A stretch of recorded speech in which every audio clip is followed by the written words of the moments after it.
আসসালামু আলাইকুম।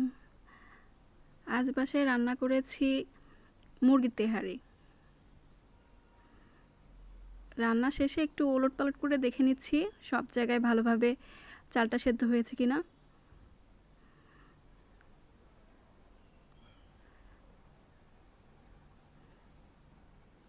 দেখতেই পাচ্ছেন আমার তেহারিটা কিন্তু খুব ঝরঝরে হয়েছে, একটাও চাল ভাঙেনি।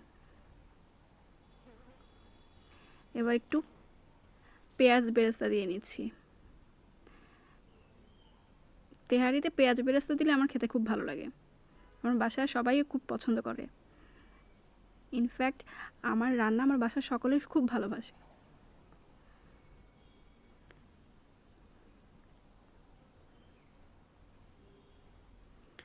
রান্নার পুরো ভিডিওটা আপনাদের সাথে শেয়ার করা হয়নি, অন্য একদিন শেয়ার করব। দেখুন সবাই কেমন হয়েছে। ভালো থাকবেন সবাই।